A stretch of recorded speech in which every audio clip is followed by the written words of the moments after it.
You know, if it wasn't for her, I probably wouldn't be here doing this production right now. My name is Esteban Melgar, and this is my journey as a videographer.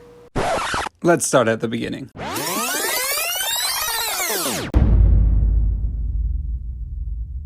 I actually remember when I was younger, every year I would do this. Every year I would write down on my birthday list and Christmas list that I created, I would write down, oh, I want a video camera.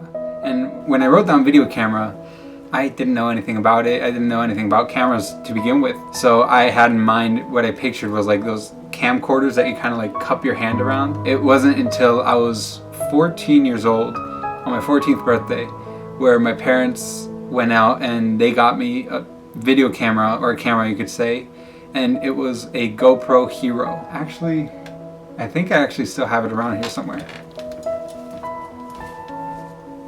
This was the GoPro that my parents got me, and I mean, this thing has gone everywhere with me. I took it down to Florida on trips.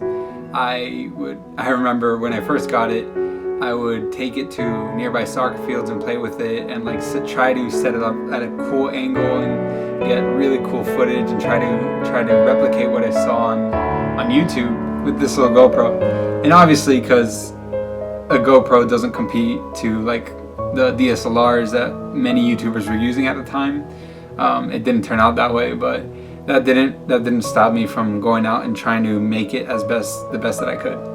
Around that same age, when I was 14, early teens honestly, me and my sister would actually, even when I was younger actually, younger than 14, me and my sister would take our little Lego minifigures that we had growing up with, and we'd create our own little stop motion animation videos with an app on like my mom's phone.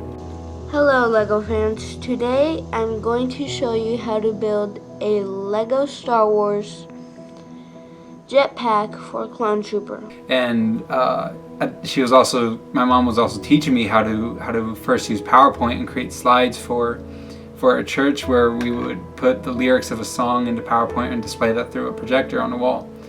And from those experiences, I could say that those were my first actually hands-on experience with, digitally creating something. So fast forward like 4 years, I'm in my senior year of high school at this point, and I'm just lying in my bed. It's like in like April, so I'm about to graduate, and I have no idea what I'm going to be doing as a career. And I stumble across this one post on Instagram. What's poppin'? Brand new whip, just hopped in. I got options, I can pass that like Stockton. Just joshing, I'm spending this holiday locked in. My body got rid of them toxins. Sports in the top 10. I can put the ball in the end zone, put a bad in the friend zone. Sound like an intro jet song, give me that tempo. After I saw that video, I knew immediately that it's what I wanted to do as a career.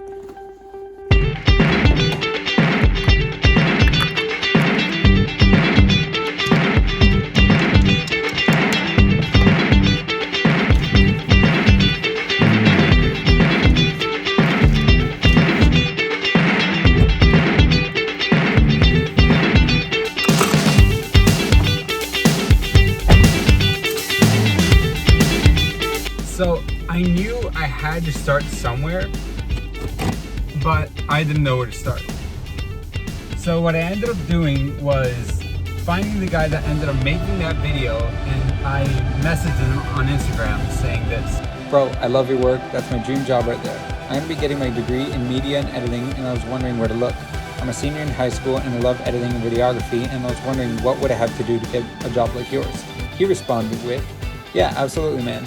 I started editing on Vine, and of all places, and once Vine was shut down, I moved to Twitter.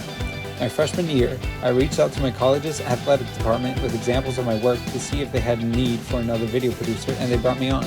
Last year, I saw the listing for the NFL position, applied, and I was fortunate enough to get it. So I took his advice, went to my school's website, looked through the athletic page until I found the staff directory. Once I was there, I looked for somebody that I could talk to. I had no idea who, and then I found this guy.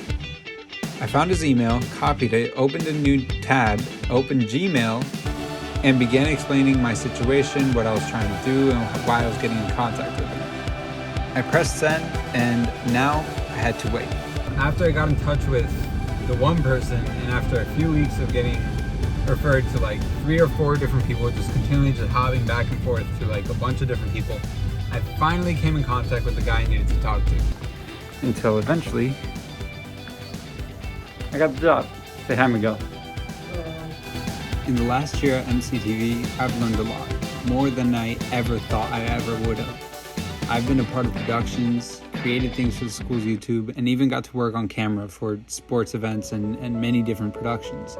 It's really been a huge blessing to me and a huge blessing to my career that I'm not going to take for granted from here on out. I know that I only want to move forward in my career. If it's in God's will, I know that He'll allow me to keep doing this.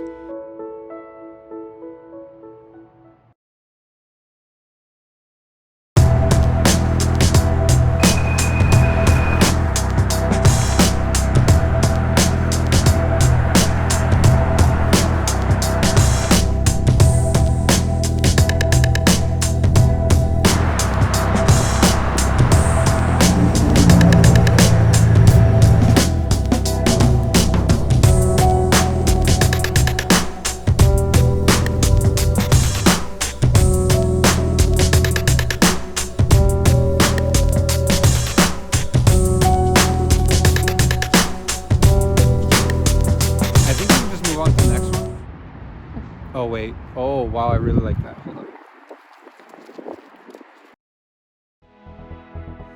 My end goal for this is to have my own business. I want to not only work for major sports leagues and major sports teams, but I also want to be able to have my own videography freelance business. When my mom first showed me about PowerPoints and video editing, I had no clue that I'd end up making it my career. It's been a long road, but the journey is just starting. I have a lot more to go before I reach my end goal. As someone who's learned to appreciate photography and videography now, and the importance of being able to get the right shot at the right time, nothing will be more important to me than being able to appreciate life and the moments that we spend in life. There's a quote that I really like. It's from a movie and it's easily become one of my favorite quotes ever. Sometimes I don't. If I like a moment, for me personally, I don't like to have the distraction of the camera. I just want to stay in it.